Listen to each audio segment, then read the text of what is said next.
काले अमेरिकी नागरिकों ने अपनी बेरोजगारी दर को और भी तेजी से बढ़ते देखा है। 7.5% तक। वे वर्तमान में किसी भी नस्ली समूह में सबसे अधिक बेरोजगारी दर का सामना कर रहे हैं। श्वेत आबादी की बेरोजगारी दर 3.7% है, एशियाई आबादी की 3.6%, और ये दोनों ही दरें कुल औसत बेरोजगारी दर 4.3% से कम है। लेकिन अगर गहराई से देखें तो सबसे तेज उछाल काली महिलाओं के बीच हो रहा है। जब अमेरिका की मजदूर शक्ति की रीढ़ कही जाने वाली काली महिलाएं अचानक रिकॉर्ड स्तर पर बेरोजगार हो जाती हैं, तब क्या होता है? यही इस समय हो रहा है और आंकड़े चौंकाने वाले हैं। प्रतिनिधि आयाना प्रेस्ली ने चेतावनी दी है कि ट्रंप की आर्थिक नीतियां संघीय नौकरियों को बर्बाद कर रही हैं और उन सुरक्षा उपायों को तोड़ रही हैं जिनसे पहले काले समुदाय टिके रहते थे। तो फिर ट्रंप के अमेरिका में काली महिलाएं सबसे भारी कीमत क्यों चुका रही हैं? आइए जानते हैं। वॉशिंगटन का झटका इस बार वॉल स्ट्रीट की उथल पुथल या बजट टकराव पर नहीं है। यह चुपचाप हो रही तबाही पर है जो काली महिलाओं को पूरे अमेरिका में झकझोर रही है। प्रतिनिधि आयाना प्रेस्ली ने एक मांग रखी है जो फेडरल रिजर्व के कर्तव्यों को मापने के तरीके को बदल सकती है। उन्होंने बेरोजगारी दर में काली महिलाओं की तेज बढ़ोतरी की जांच करने और उसके समाधान की मांग की है। उनका पत्र फेडरल रिजर्व के अध्यक्ष जेरोम पॉवेल को लिखा गया है, जिसमें उन्होंने साफ शब्दों में आरोप लगाया है कि प्रशासन संघीय कार्यबल में कटौती कर रहा है और विविधता, समानता और समावेशन यानी DII पहलों को नष्ट कर रहा है। उनकी नज़र में ये अलग अलग फैसले नहीं हैं, बल्कि एक जानबूझकर अपनाया गया पैटर्न है जो काले परिवारों के लिए आर्थिक रास्तों को खत्म करने के लिए बनाया गया है। हालिया आंकड़े उनके दावे को मजबूत आधार देते हैं। नौकरियां उन एजेंसियों में गई हैं जहां काली महिलाओं को ऐतिहासिक रूप से अवसर मिलते रहे थे, जैसे प्रशासनिक दफ्तर, डाक सेवाएं और लिपिकीय विभाग। ये नौकरियां भले ही आकर्षक न रही हों, लेकिन उन्होंने सुरक्षा, स्थिर वेतन, पेंशन, स्वास्थ्य लाभ और ऊपर बढ़ने का पहला असली अवसर दिया था। अब जब गुलाबी पर्चियां लहरों में आ रही हैं, तो वह नींव दरक रही है। और भी चिंता की बात यह है कि समय बेहद नाजुक है। अमेरिका का व्यापक रोजगार बाजार अस्थिर है, लेकिन पूरी तरह टूट नहीं रहा। श्वेत बेरोजगारी काफी हद तक स्थिर है, कुछ उद्योगों में तो भर्ती भी जारी है। लेकिन काली महिलाओं के लिए कहानी उलट है। बेरोजगारी की कतारें लंबी होती जा रही हैं, बचत खाते सूख रहे हैं और करियर की प्रगति रातों रात गायब हो रही है। प्रेस्ली चेतावनी देती हैं कि यह केवल एक आर्थिक झटका नहीं है, बल्कि दशकों में अर्जित प्रगति को जानबूझकर खोल देने की प्रक्रिया है।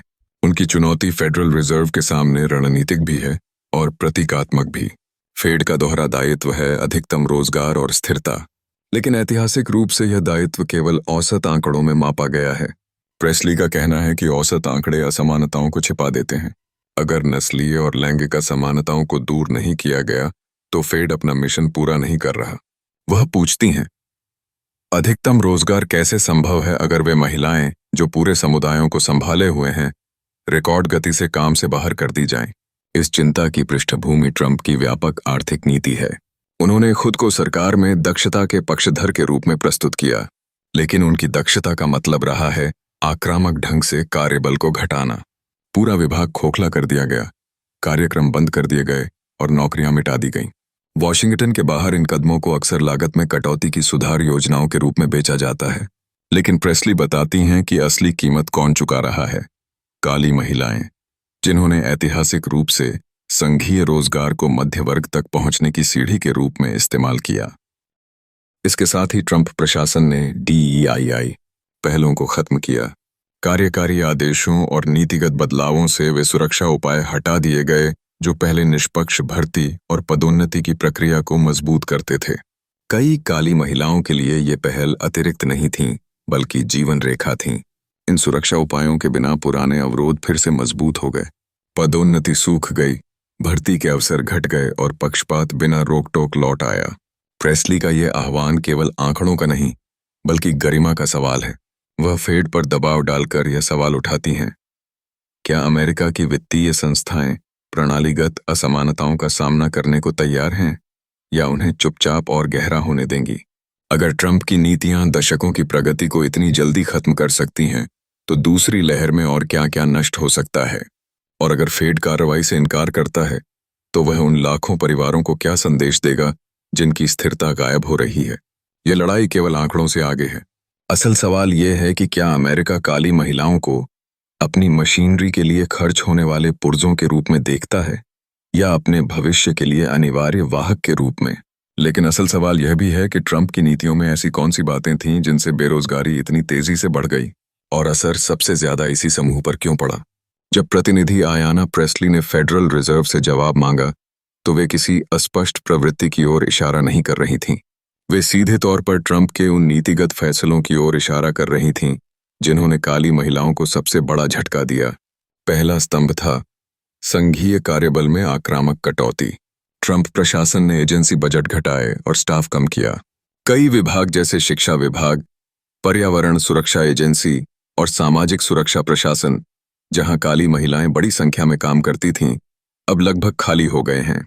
तर्क दिया गया कि यह नौकरशाही घटाने के लिए है, लेकिन असलियत में हजारों काली महिलाओं की स्थिर नौकरियां चली गईं।